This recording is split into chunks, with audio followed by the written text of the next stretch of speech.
여러분 안녕하십니까? 여야의 핵심 쟁점 법안인 노란봉투법과 방송 3법 개정안이 다수당인 더불어민주당의 주도로 국회 본회의를 통과했습니다. 법안들에 반대해온 여당 국민의힘이 예고했던 무제한 토론을 전격 철회하면서 곧바로 표결이 이뤄졌습니다. 야당은 오랜 시간 사회적 논의가 있었던 법안이 통과됐다고 환영했고, 여당은 헌법과 배치되는 법안들이라며 대통령에게 거부권 행사를 요청하겠다고 밝혔습니다. 먼저 신준명 기자의 보도입니다. 이른바 노란봉투법과 방송 3법 개정안이 오늘 국회 본회의에 상정됐습니다. 야당의 주도로 본회의에 직회부된 지 각각 169일, 233일 만입니다. 예정대로라면 국민의힘 의원 60명, 야당 의원 26명의 무제한 토론이 다음 주 월요일까지 이어질 것으로 보였습니다. 그런데 표결을 앞두고 국회의장이 여야 원내대표를 의장석으로 불렀습니다. 여야 간의 의견 차이가 매우 큰 안건이어서 의장이 교섭단체 대표 두 분하고 진행 방법에 관해서 조금 협의를 했으면 좋겠습니다. 하지만 국민의힘 의원들은 발언대에 오르는 대신 본회의장을 퇴장했습니다. 국민의힘이 돌연 무제한 토론을 철회한 겁니다. 필리버스터라는 그 소수당의 반대 토론 기회마저도 국무위원 탄핵에 활용하겠다는 정말 악의적인 정치적 의도를 묵과할 수가 없습니다. 국민의힘 의원들이 불참한 가운데 표결이 시작됐고, 파업 노동자에 대한 기업의 손해배상 청구를 제한하는 노동조합법 개정안, 이른바 노란봉투법과 공영방송 이사회의 정원을 늘리고 정치권의 영향력을 줄이는 방송 3법 개정안까지 일사천리로 본회의를 통과했습니다. 야당은 국민의 기본권을 위한 법안이 오랜 진통 끝에 국회 문턱을 넘었다고 환영했습니다. 노란봉투법은 파업 유도법이나 노조를 위한 법이 아니라 벼랑 끝에 있는 분들에게 손을 내미는 법안이라고 인권 법안입니다. 여야의 방송장악 공수교대 속에 장장 36년을 끌어온 방송 3법 입법이 오늘에야 마무리된 것입니다. 반면 국민의힘은 해당 법안들이 반헌법적이라며 대통령에게 거부권 행사를 요청하겠다고 반발했습니다. MBC 뉴스 신준명입니다. 인력 감축안을 놓고 사측과 맞서고 있는 서울교통공사 노조가 오늘 오전 9시부터 경고 파업에 돌입했습니다. 파업은 내일 저녁 6시까지 한시적으로 이뤄지는데요. 퇴근길 파업의 여파가 어떤지 2호선 사당역에 나가 있는 취재기자 연결해서 알아보겠습니다. 자, 유수영 기자, 아무래도 배차 간격이 좀 길어졌을 텐데 역 내부가 많이 혼잡합니까? 네, 퇴근 시간이 정점을 지나면서 혼잡은 다소 줄어들고 있습니다. 하지만 2호선과 4호선이 지나는 이곳 사당역은 6시 이후 한때 승강장이 크게 붐볐습니다. 오늘은 저기 앞에까지 좀 줄이 많이 서 있어서 들어올 때부터 좀 많이 놀랐어요. 내일은 꼭 버스를 타고 다녀야 될 것 같은데 지하철은 좀 힘들 것 같아요. 사당역 갈아타려고 했는데 못 갈아타고요. 이제 버스 타고 집으로 귀가하려고 합니다. 퇴근길 인파가 몰린 역삼역에선 한때 개찰구가 통제되기도 했습니다. 앞서 낮 시간대 일부 노선에선 평균 배차 간격이 10분을 넘었습니다. 8호선이 14분 30초, 6호선 13분 등 평소보다 2배 수준이었는데요.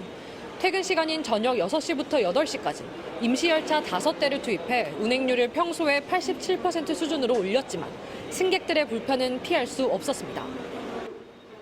일단 예고된 파업은 내일까지고 출근길 대란은 없을 거라고 서울교통공사 측은 밝히고 있는데 노조 측이 또다시 파업에 들어갈 수 있다 이렇게 얘기하지 않습니까? 네, 공사 측은 내일도 출근 시간대엔 정상 운행률을 유지하겠다고 합니다. 노조 측이 예정대로 저녁 6시에 파업을 풀면 퇴근길 대란도 오늘만큼은 아닐 걸로 보입니다. 다만 낮 시간대 운행률은 여전히 80%대 정도의 전망입니다. 노조는 안전 업무 외주화 방침을 철회하고 올해 정년 퇴직 인원을 메꿀 만큼은 채용할 것을 요구하고 있습니다.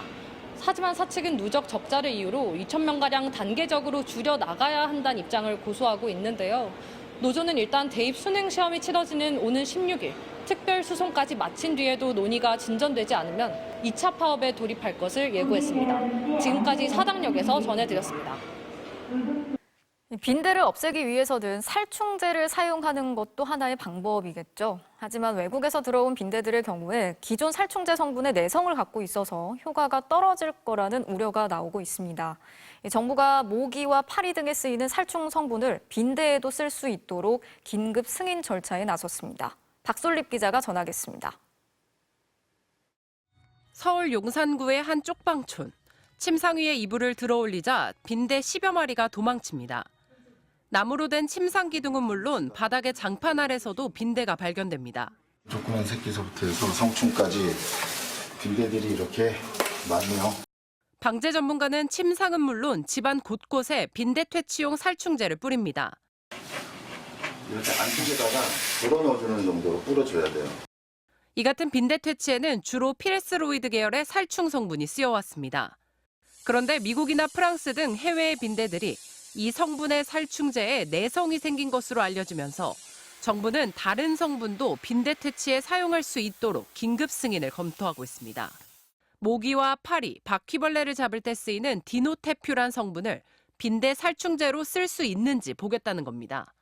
미국이나 유럽에서 빈대용으로 살충 효과가 있다고 해서 제품으로 출시되는 이제 빈대에도 사용할 수 있게끔 긴급 승인을 내려고 정부는 디노테퓨란 제품을 생산하고 있는 9개 업체와 긴급 회의를 갖고 생산 상황과 재고량 파악에 나섰습니다. 다음 주 월요일부터 전국적으로 빈대 집중 방제 작업이 시작되는 만큼 이번 주 안에 긴급 승인을 완료한다는 방침입니다. 하지만 디노테퓨란이 승인되더라도 용량과 용법을 지킬 수 있는 방역 전문 업체들만 사용이 가능할 전망입니다. 에프킬라 뿌리듯이 뿌리기에는 빈대용에 적절하지 않다. 안전성 자료를 한 번 더 검증을 하고 용도를 바꿀 수 있는지 검토해야 된다라고요. 전문가들은 빈대를 퇴치할 때 고온수나 고열 등 물리적인 방법을 먼저 사용하고 화학 성분의 살충제는 보조적 수단으로 사용할 것을 당부했습니다. MBC 뉴스 박솔림입니다. 자, 이런 와중에 서민의 술이라고 불리는 소주 가격까지 올랐습니다. 오늘부터 하이트 진로가 소주 가격을 7% 가까이 올리기로 했는데요.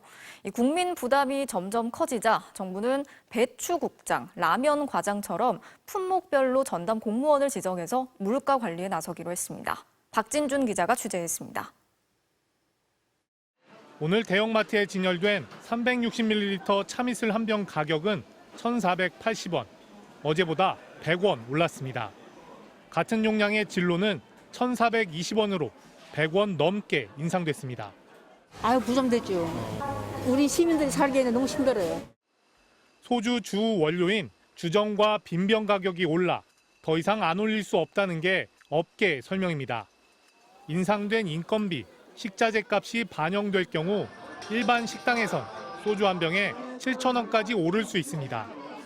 주류 도매업체들이 당분간 업소용 도매가를 동결하기로 했지만 얼마나 버틸지는 미지수입니다. 정부는 기준 판매율제를 도입해 주류의 소비자 가격을 낮추는 방안을 검토하고 있습니다. 생산 원가에서 기준 판매율만큼을 제외하고 나머지 금액에만 세금을 매기는 방식으로 업계에서는 소주 가격이 20%가량 낮아질 걸로 보고 있습니다. 이미 약 60조 원의 세수 부족이 현실화되고 있어 정작 담당 공무원들은 난색을 표하고 있지만 물가 관리를 최우선 정책으로 내세운 정부의 궁여지책입니다.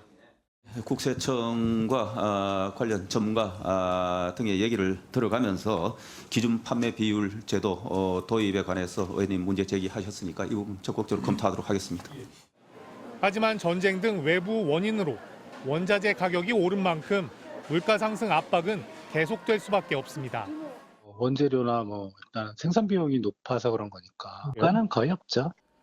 정부는 농림수산식품부 등 생활 필수품을 관할하는 부처를 중심으로 이른바 배추국장, 라면 과장 등 품목별 물가관리 전담 공무원을 두겠다고 밝혔는데 아직 전담자도 찾지 못한 곳이 많다는 게 고민입니다. MBC 뉴스 박진준입니다. 이렇게 물가도 높고 금리도 높은 경제 상황이 지속되면서 부동산 시장도 다시 거래가 뚝 끊겼다고 합니다. 팔겠다는 매물은 쌓여가고 있지만 사겠다는 사람이 거의 없는 상황인데요. 서울 지역에서만 팔리지 않는 아파트 매물이 한 달 사이에 7천 건 이상 늘었고 경매 진행 건수는 2016년 이후 최대치를 기록했습니다. 박철현 기자가 취재했습니다. 서울 강북구 역세권에 위치한 대규모 아파트 단지입니다. 작년 초만 해도 32평형이 11억 7천만 원에 거래됐던 곳입니다. 최근 같은 평형이 경매로 나왔는데 최저가가 7억 원대까지 떨어졌습니다. 앞서 두 번의 경매에서 9억 원대에 나왔는데 입찰자가 한 명도 없었습니다. 팔겠다는 부동산 매물은 쌓여가는데 사겠다는 문의는 거의 없습니다. 싼 거는 9억, 또 8억 9천에도 있어요. 거래는 아주 금매 아니면 안 돼요. 거래가 끊긴 건 서울 다른 지역도 비슷합니다. 11월 둘째 주 기준 서울 지역 아파트 매물은 약 8만 건, 한 달 새 7천 건이 늘었습니다. 지난달 경매에 나온 서울 아파트는 238건으로 2016년 5월 이후 가장 많습니다. 하지만 낙찰률은 26.5%입니다. 경매에 나온 서울 아파트 4채 중 3채는 최저가에도 산다는 사람이 한 명도 없는 셈입니다. 금리도 높고 지금 대출도 잘 안 나오고 있는 상황이고 그다음에 특례보금자 이론도 이제 뭐 마감을 했고 내년에 또 다 종료가 되고 그러니까. 과열됐던 분양시장도 한풀 꺾였습니다. 지난 9월 청약 경쟁률이 14대 1을 기록했던 서울 상도동의 한 아파트 단지는 당첨자들이 대거 계약을 포기하면서 현재까지도 선착순 분양을 진행하고 있습니다. 지금 한 72%, 76% 정도 달성이 됐거든요. 반면 아파트 전세 시장 분위기는 사뭇 다릅니다. 고금리 탓에 대출 부담을 진 내 집 마련보단 전세를 택하는 사람들이 늘고 있는 데다 빌라의 전세 사기 위험을 피해 아파트로 몰리기 때문입니다. 올 초 5만 5천 건이었던 서울 지역 아파트 전세 매물은 3만 건으로 줄었고 전세값은 23주 연속 상승했습니다. 전문가들은 이 추세가 당분간 이어지고 집값에도 영향을 줄 걸로 보고 있습니다. 매물이 많이 나오고 갭세도 안 하고 담보대출도 지금 줄이려고 그러고 연말부터 내년 초쯤 되면은 하락세 가능성이 있어요. 서울도. 앞서 한국건설산업연구원 역시 올해는 각종 규제 완화와 대출 증가로 전국 집값이 반등했지만 내년엔 2% 내외로 떨어질 것이라고 전망했습니다. MBC 뉴스 박철현입니다.